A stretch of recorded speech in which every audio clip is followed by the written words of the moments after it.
Hi friends, I'm Teresa Millies. You are on episode 7 of the 9-patch Bestie Bag. Are you ready? Let's make that bag.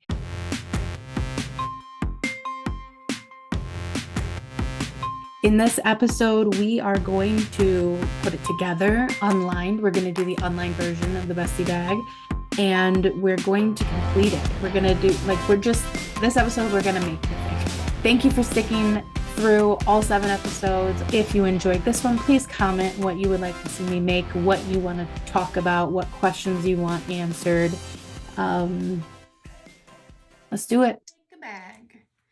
We have the front and the back of the bag, as it will be. Isn't it cute? Look how far we have come, you guys. Look how much work we've put into this. And I have my bottom panel here also stitched through. And the first thing that I have to do per the pattern is I have to make a zipper. So I've got my zipper and I've got my zipper pulls. So first thing is I cut it to 15 inches because that's what the pattern said to do. I had this little contraption down here that helps me to put a zipper pull on the zipper. See? So it's always just a little bit off. So I'm going to pull it all the way to the bottom and then cut them even and pull back out.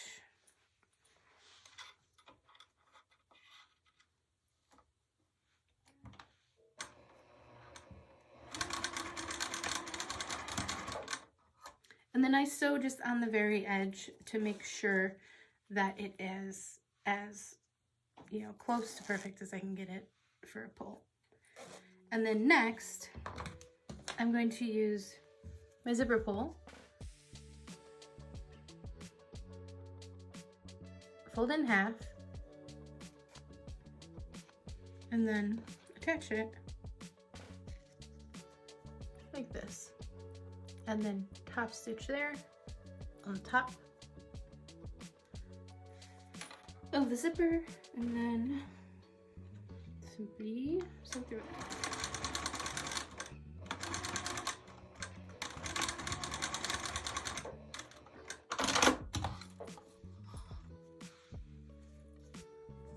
Do the other side. Now, I have not made this bag unlined before. I've only made it lined, and it's worked out just fine, but I don't love the bagginess of the lining. I kind of like it just as open as possible. So this one I'm not going to line. I'm not going to put any special pockets in it. I'm not going to put any special pockets in it. I'm not going to do anything like super extra special, except just make the bag. Never use your nice scissors to cut a zipper. It's not a good idea. This is the first time you're going to need the notch. So I'm finding the notch, and then on the zipper itself, it's still very nearly 15 inches. I'm going to find the center. And I'm not going to cut it because I don't want to weaken the tape at all. I'm using tailor's chalk.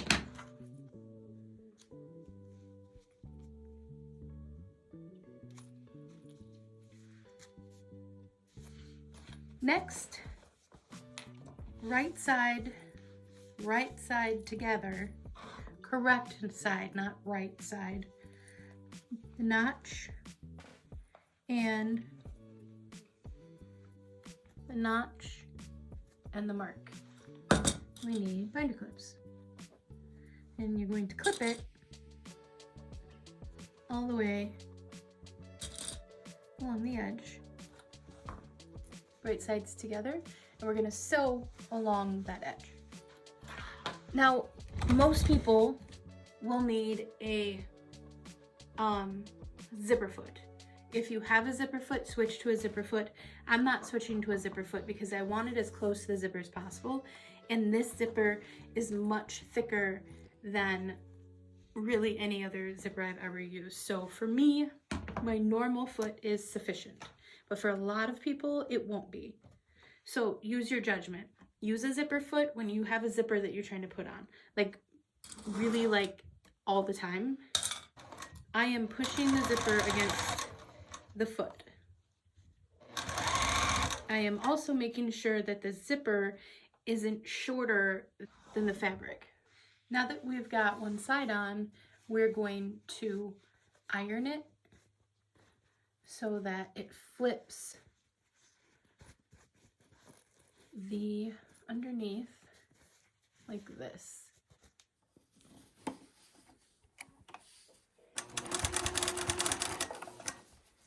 So I'm going to continually sort of pull on it and make sure that the bulk is this way and not this way.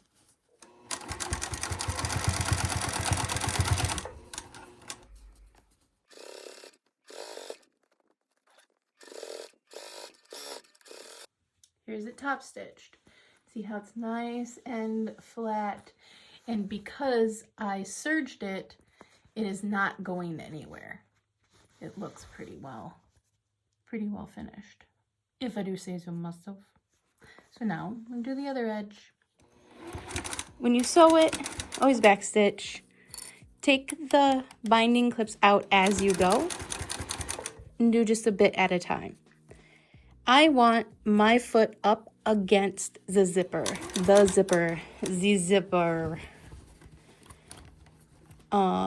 Pull it, maneuver it, the foot around the foot. You're making sure that your zipper is as long or slightly longer than the fabric itself, and your foot is right against the zipper teeth. And you're just doing this carefully all the way down.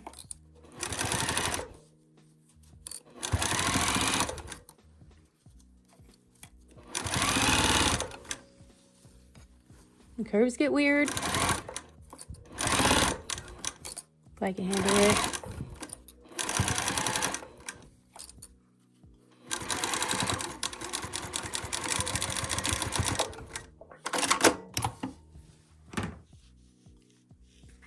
And you're going to take it over to the ironing board and you're going to iron this flat out this way and this way. And then come back and... So we've got the main body finished. We've got the zipper in, the front and back of the bag. Now that I have come to put in the strap tab, I'm realizing that my zipper is incorrect. It doesn't go all the way to the edge. I've said it before, I'll say it again, I'm not great at written directions, and I'm not great at directions in general. I'm kind of just a bull in a china shop.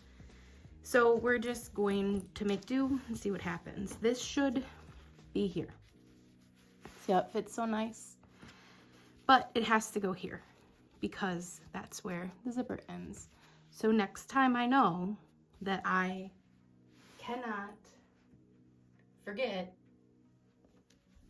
to measure the the length of the zipper that I need versus what it tells me the pattern itself. In the pattern it says I need one 15-inch closed-end zipper, and that's what I made and that's what I put in. But it looks like it's actually closer to 17. So there's actually no way to fix this. I'm going to take off the tabs that I just put on, and I'm going to take apart some of the seam, and I'm going to extend that zipper tab to the end of this. So I'm going to take this off, and I'm going to cut more of this and extend it so that it goes up to here, because there isn't a way to make this a nice smooth line at this point. So I'm just going to fix my mistake now.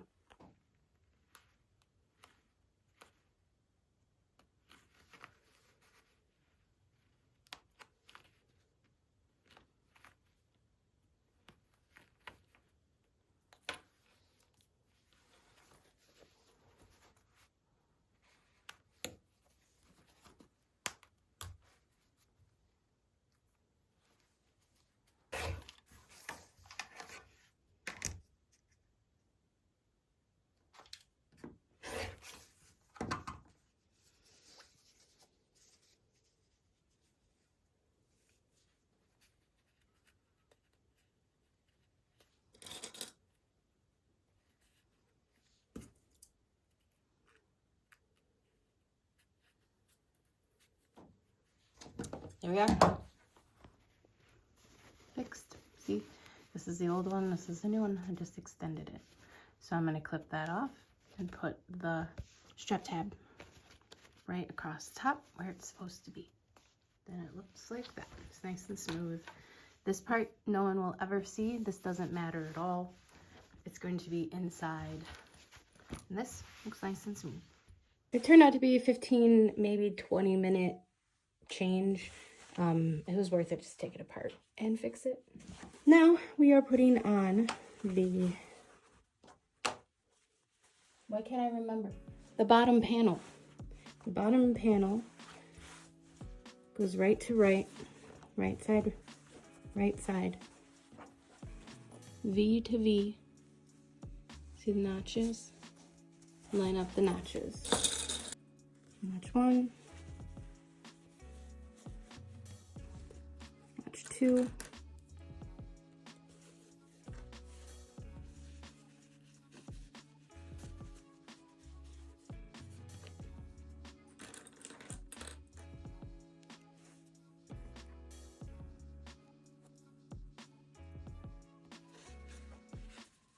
notch 3 is right here where this begins.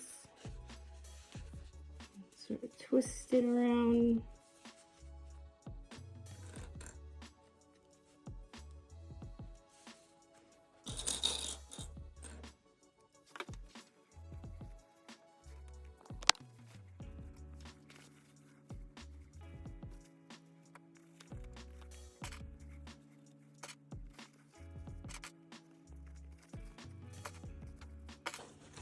Now, sew along that edge. It's starting to look like a bag. So now we're gonna open up the zipper. We're gonna flip it so it's right side to right side again. And we're gonna do the same thing on this side. The pattern calls for a 3/8 seam allowance, and honestly, I forgot. I'm not doing a 1/4 because it's not where I would put it if it was 1/4. But I'm also not paying close attention to that seam allowance. It might even be 5/8. I could look it up now, but what would the point be? So I'm sewing it in a little bit, I guess.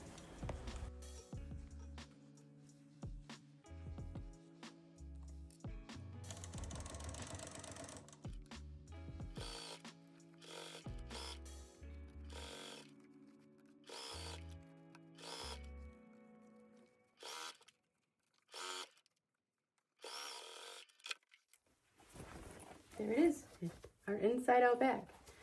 Now I'm gonna take this over to my serger and reserge these edges. I didn't absolutely need to do them last time, I guess, because I didn't think about doing them again.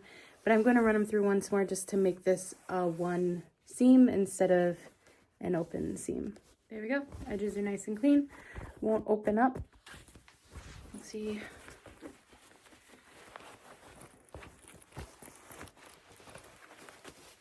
It's like opening a Christmas present.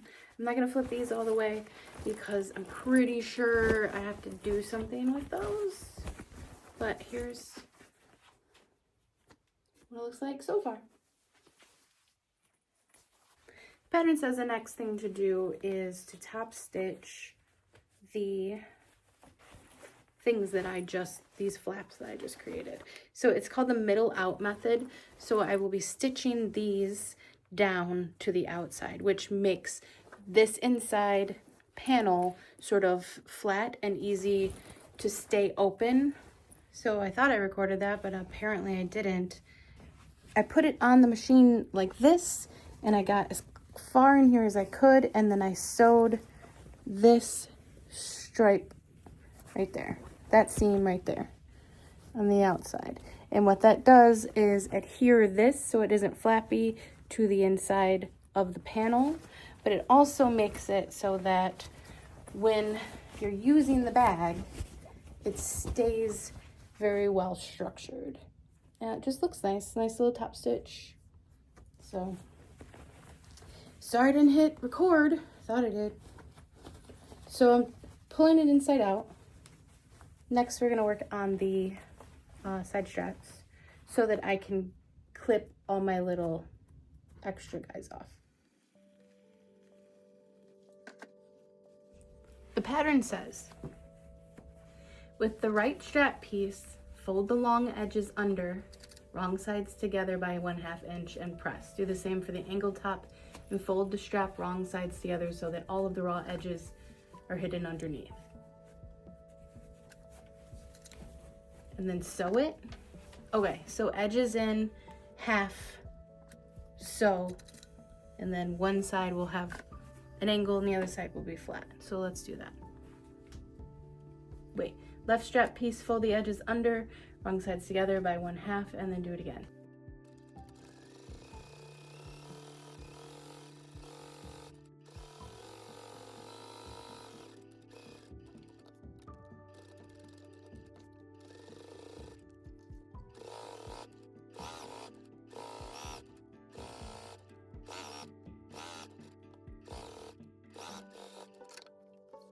Now we got them looking all nice.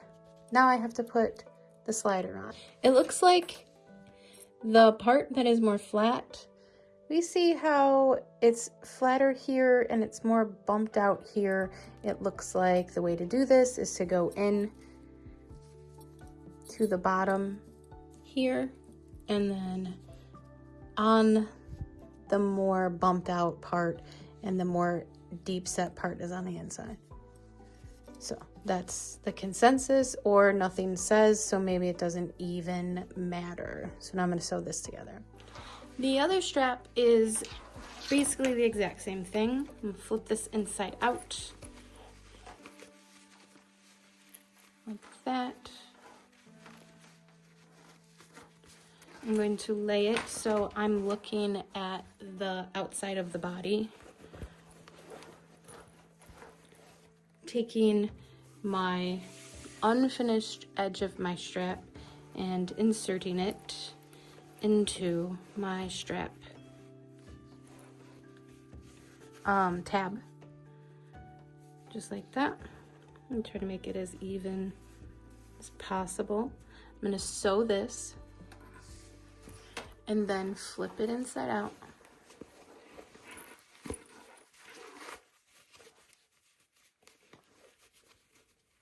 If these edges get weird on you, find maybe scissors. Scissors are tricky. Maybe don't use scissors like I'm doing right now, but maybe a pin, and just push those out a bit so that they're more square.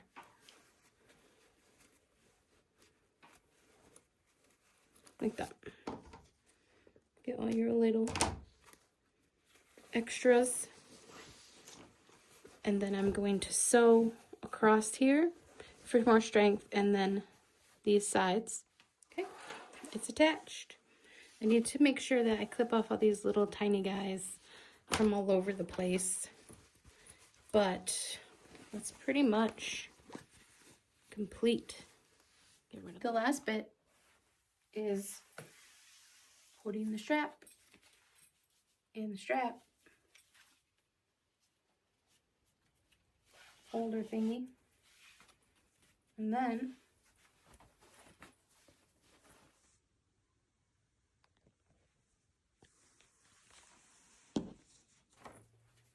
I'm done with the bag. What we ended up with was a project that took about a month and was totally worth the effort. It fits me perfectly. I followed the directions. We have 9 patch front and back. The bottom panel is also stitched along with the strap, the tabs. The left panel are all hand stitched for cohesion. I decided not to put the 9 panel here, and then I also changed a couple things, like the tab was supposed to be 9 patches at first, but I decided that I thought it would look pretty good if the whole like circle of it was all the same color. These are scrubs that I bought at the thrift store. It's pretty sturdy and structured. It moves really easily. That's the bag. There it is. I don't know how else to show it to you. That's what it looks like. Thanks.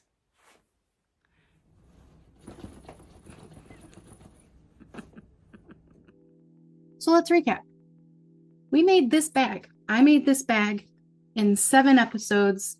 It started with an idea because I had been looking at a whole bunch of 9 patches on Pinterest, and I really liked the way that they looked, and they seemed simple and seemed like something fun to make. So it started with me obsessing over old quilts.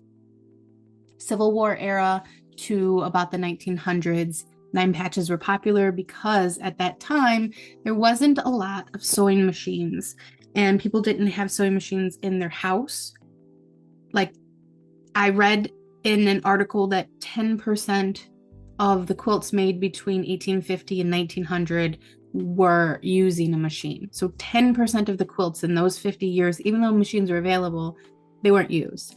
This is a pattern that is simple to sew by hand.